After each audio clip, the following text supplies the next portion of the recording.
बारिश हो रही है, लगता है बाढ़ आने वाला है। मुझे तो बहुत डर लग रहा है मम्मी। अरे डरो मत, अभी बारिश रुक जाएगी। देखो मम्मी, बाहर पानी जमा होने लगा। मम्मी, अगर हमारा घर बाढ़ में पहुंच गया तो हम कहाँ रहेंगे?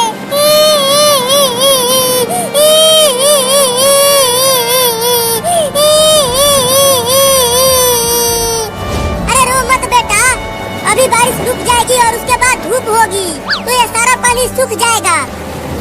अरे भागो भागो, सब गांव छोड़कर भागो। गांव में बाढ़ आने वाला है। तुमने देखा मम्मी, वो चूहा बोल रहा है कि गांव में बाढ़ आने वाला है। अब हमारा घर बाढ़ में डूब जाएगा और हम भी डूब जाएंगे। रिम झिम पानी बरसा, रिम झिम पानी बरसा। चिंकी, बहुत मजा आ रहा है बारिश में नहाते हुए। हाँ चिंटू, बड़ा मजा आ रहा है। अरे चिंटू और चिंकी, ज्यादा बारिश में मत नहाओ, जल्दी घर में आओ। देखो कितना बादल गरज रहा है। अरे मम्मी, थोड़ी देर और नहाने दो ना, देखो कितनी तेज बारिश हो रही है। मम्मी बचाओ, मम्मी बादल गरज रहा है और बिजली भी गिर रही है। अब तो पक्का बाढ़ आने वाला है। अब तो मुझे भी लगने लगा है कि बाढ़ आने वाली है। अरे जल्दी आ जाओ घर के अंदर, देखो बिजली गिर रही है गांव में। अरे मम्मी, तुम जाके सो जाओ और हमें बारिश में नहाने दो। जल्दी आओ, नहीं तो पिटाई करूंगी। हम नहीं आएंगे। अरे चिंकी, देखो पानी ज्यादा भर गया गांव में। चलो अब हम इसमें तैरते हैं। हाँ चलो, बड़ा मजा आएगा।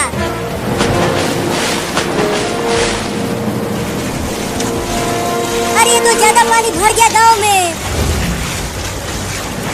अरे चिंटू और चिंकी, घर में आ जाओ, गांव में बाढ़ आ गया है। देखो कितना पानी भर गया है।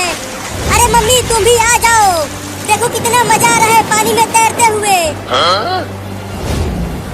मम्मी देखो, हमारे घर में भी पानी आने लगा। अब क्या होगा हमारा मम्मी? चलो जल्दी घर के ऊपर। हाँ चलो ऊपर। मम्मी, अगर पानी यहाँ तक भी आ गया तो हम कहाँ जाएंगे? नहीं, यहाँ तक पानी नहीं आ पाएगा। अरे मम्मी, वो देखो सांप, वो भी हमारे घर के ऊपर चढ़ने की कोशिश कर रहा है। अरे वो सांप तो बहुत ही जहरीला है, उससे बच के रहना तुम, नहीं तो अगर उसने काट लिया तो तुम क्या बोल जाओगे। हुई, चल भाग जा यहाँ से। चिंकी देखो, अब मैं पानी के अंदर तैरता हूँ।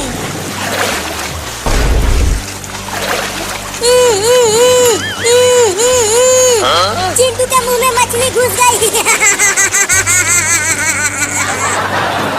इसलिए तो कह रही हूँ कि जल्दी आ जाओ पानी में से। बाढ़ की पानी में सांप, बिच्छू, मछली सब आ गए हैं, वो तुम्हें काट लेंगे। अरे तू ये क्या कर रहा है? तुम मछली निकालने के लिए बोल रहे हो क्या? ठीक है, निकालती हूँ, हिलना मत। या!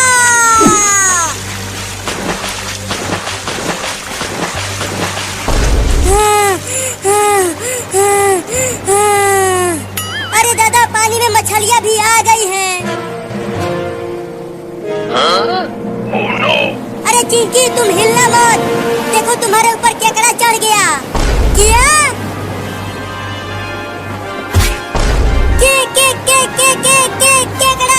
केकड़ा। अरे चिंटू, जल्दी हटा दे इस केकड़े को, मुझे केकड़े से बहुत डर लगता है। मैं नहीं हटाऊंगा। देखो केकड़ा कितना खतरनाक दिख रहा है। मैंने भी तो हटाया था मछली को तुम्हारे मुंह से, तो तुम भी हटाओ केकड़े को। नहीं, मैं नहीं हटाऊंगा।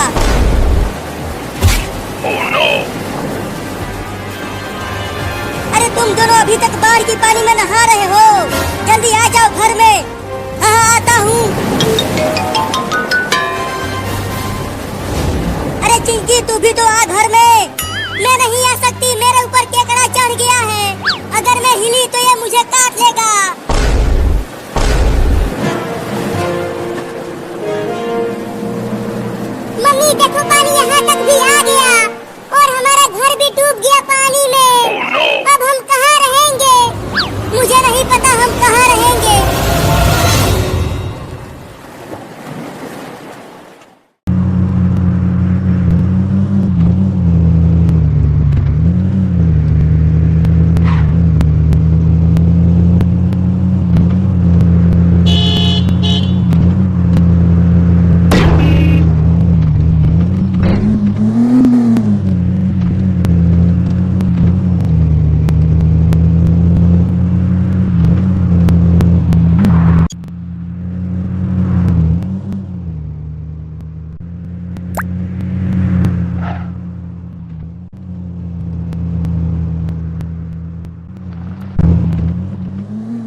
हेलो फ्रेंड्स, तो आज हम लोग चैप्टर नंबर 2 जो है यानी विज्ञान का बुक है जो न्यू पाठ्यक्रम पर आधारित है, एनसीईआरटी का बुक है, जिसमें हम लोग अभी कक्षा 8 का चैप्टर नंबर 2 पढ़ रहे थे, जिसका नाम है सूक्ष्मजीव हानिकारक एवं लाभदायक। ठीक है, तो उस चैप्टर का क्वेश्चन आंसर आज हम लोग करने वाले हैं। तो चलिए क्वेश्चन आंसर को करते हैं। कह रहा है कि सूक्ष्म जीवों को डैश की सहायता से देखा जाता है, तो आंसर क्या होगा? सूक्ष्मदर्शी। क्या होगा जी? सूक्ष्मदर्शी। सूक्ष्मदर्शी के सहायता से हम लोग क्या करते हैं? सूक्ष्म जीवों को देख लेते हैं। अगला क्वेश्चन है, नीले हरे शैवाल वायु से डैश का स्थिरीकरण कर जिसमें से मिट्टी की उर्वरता में वृद्धि होती है। तो अभी हम लोग पढ़े हैं नाइट्रोजन। क्या पढ़े हैं साथी? नाइट्रोजन। आप लोग कमेंट बॉक्स में बताइएगा कि नाइट्रोजन का प्रतिशत मात्रा कितना है वायुमंडल में। तो वायुमंडल में इसका 78% मात्रा है, ये भी याद रखिएगा। लेकिन इसमें खाली आंसर हम लोग भरेंगे नाइट्रोजन का। क्या? नाइट्रोजन का। एल्कोहल का उत्पादन डैश नामक सूक्ष्मजीव की सहायता से किया जाता है। तो एल्कोहल का उत्पादन ईस्ट नामक, किसके? ईस्ट नामक सूक्ष्मजीव की सहायता से किया जाता है। हैजा डैश के द्वारा होने वाला रोग है। तो हैजा पंडित का टिक न्यू है बैक्टीरिया। आप लोग को ट्रिक भी दिखाए थे, पीछे पढ़ाए भी थे, आप लोग देख लीजिएगा। तो हैजा जीवाणु से होता है। किससे होता है जी? जीवाणु से। पंडित का टिक न्यू है बैक्टीरिया ट्रिक के माध्यम से मैं आप लोगों को याद करा दिया हूँ। इसके पीछे वाले वीडियो में जो पार्ट 1 वीडियो है उसमें देख सकते हैं, उसमें भी है, पार्ट 2 में भी है और पार्ट 3 में भी मैंने बता दिया। आगे देखिए, सही शब्द के आगे सही का निशान लगाइए। क नंबर में ईस्ट का उपयोग निम्न के उत्पादन में होता है। ईस्ट का उत्पादन किसके उत्पादन में होता है? तो एल्कोहल। ऑप्शन नंबर बी इसका राइट आंसर हो जाएगा। चीनी में नहीं होता है। हाइड्रोक्लोरिक अम्ल, इसका सूत्र होता है HCl। चीनी का सूत्र साथी होता है C12H22 और O11। याद रखिएगा, C12H22 O11। एल्कोहल का सूत्र होता है OH साथी होता है। एल्कोहल में एल्कोहल हो जाता है और ऑक्सीजन का सूत्र होता है O2। आगे देखिएगा, निम्न में से कौन सा प्रतिजैविक है? प्रतिजैविक जो होता है जिसको हम लोग एंटी एसिड के नाम से जानते हैं। तो प्रतिजैविक जो है इसको हम लोग कहते हैं स्ट्रेप्टोमाइसिन।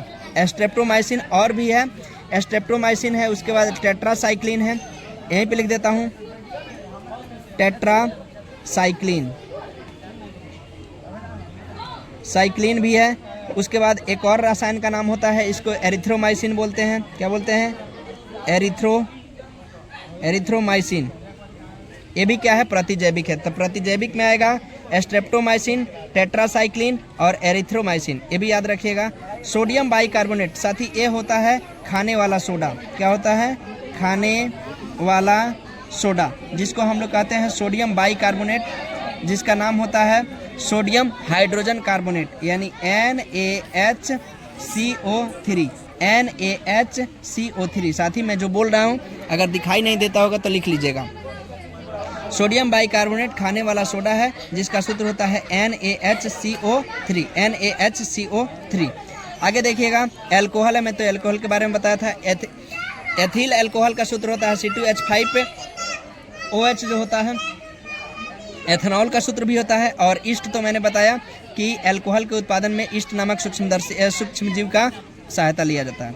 आगे है, मलेरिया परजीवी का वाहक है। मलेरिया परजीवी का वाहक है मादा एनोफिलीज मच्छर, कॉकरोच, घरेलू मक्खी और तितली। तो मलेरिया परजीवी का कारक क्या है? मादा एनोफिलीज मच्छर। याद रखिएगा, मादा एनोफिलीज मच्छर, जो कि मादा एनोफिलीज मच्छर जो होती है ये ठंडे स्थानों पे होती है, नालों में होती है। तो उसको आप लोग कम से कम उसको मारने का प्रयास कीजिए, नहीं तो मलेरिया परजीवी यही इसका वाहक होती है।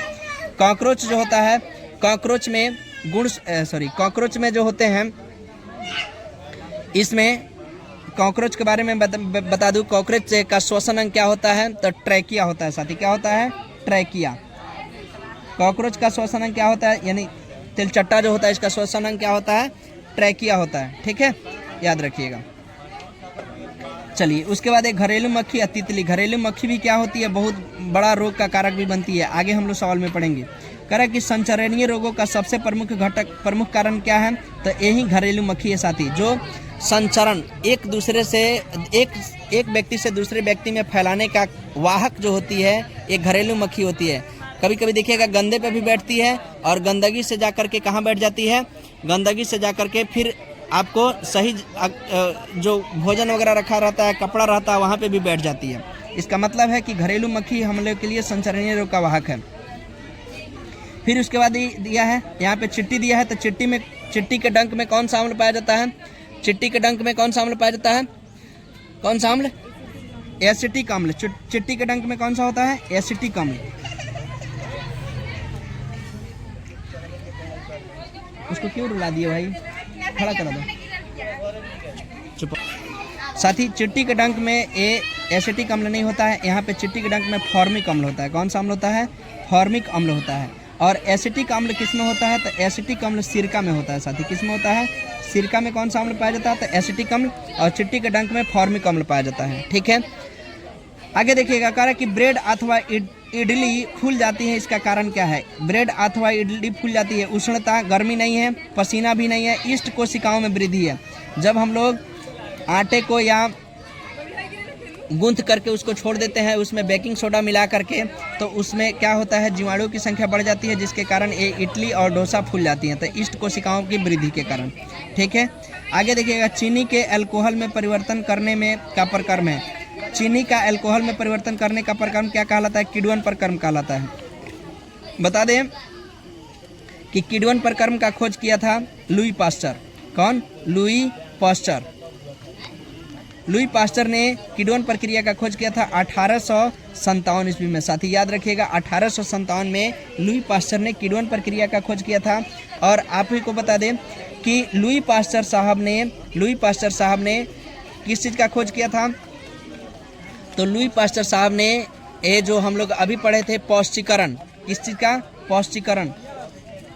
पौष्टिकरण प्रक्रिया का खोज किसने किया था? तो लुई पास्चर ने ही किए थे। कब? 1860 में खोज किए थे, लेकिन ये पूर्ण रूप से प्रचलित कब हो गया? 1866 ईस्वी में। ठीक है, आपको बता दें कि चेचक के टीके का खोज किसने किया था? चेचक के टीके का खोज एडवर्ड जेनर ने किया था। कौन?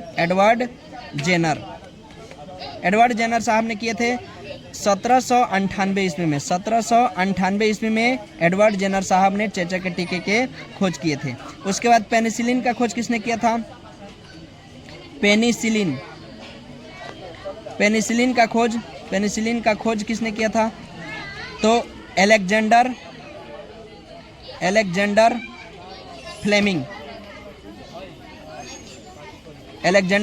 ने किया था। कब किया था? तो 1929 ईस्वी में अलेक्जेंडर फ्लेमिंग ने पेनिसिलिन का खोज किया था। ठीक है, चलिए, अब जगह भी नहीं है, बाकी आगे बताता हूँ। देखिए, कह रहा है कि कॉलम ए को जीवों को मिलान कॉलम बी के जीवों के मिलान से करना है। तो देखिए, जीवाणु, सबसे पहले जीवाणु जो है, जीवाणु रोग का कारण क्या होता है? जीवाणु रोग किसके कारण होता है? तो जीवाणु हैजा के कारण होता है। जीवाणु से हैजा रोग होता है। तो 1 का 5 नंबर मिला देंगे। राइजोबियम है। राइजोबियम जो होते हैं कहाँ पाए जाते हैं? राइजोबियम जो होते हैं नाइट्रोजन स्थिरीकरण, यानी 1 का ख का बी नंबर में मिला देंगे। लैक्टोबैसिलस दही को जमाते हैं। ईस्ट जो क्या करते हैं? ईस्ट क्या करते हैं? तो ब्रेड की बेकिंग, यहाँ पे इसको ऑप्शन नंबर 3 में मिला देंगे। फिर उसके बाद एक प्रोटोजोआ जो है, इसका क्या होता है? मलेरिया का कारक है, प्रतिजैविक या एड्स का कारक है। तो एक विषाणु से एड्स होता है, और प्रोटोजोआ से क्या होता है? प्रोटोजोआ से मलेरिया का कारण है। किसका कारण है? मलेरिया का कारक है। और एक इसमें ज़्यादा एक्स्ट्रा दिया है, प्रतिजैविक उत्पादन। ठीक है, तो साथी देख लीजिएगा। आगे क्वेश्चन यहाँ पे अब खत्म हो गया। क्या सूक्ष्मजीव बिना यंत्र की सहायता से देखे जा सकते हैं? तो आंसर में होगा नहीं। यदि नहीं तो कैसे देखे जा सकते हैं? तो सूक्ष्मदर्शी के द्वारा देखे जा सकते हैं। इस तरह के क्वेश्चन यहाँ पे है। अब बाकी आगे के वीडियो में हम लोग मिलेंगे। तब तक के लिए धन्यवाद। आप लोग इस चैनल से जुड़ जाइए, और जितने भी क्वेश्चन आंसर होंगे, जितने भी चैप्टर हैं, इसको मैं पूरा फिनिश पार्ट बाय पार्ट आप लोग को करके प्रोवाइड करने वाला हूँ।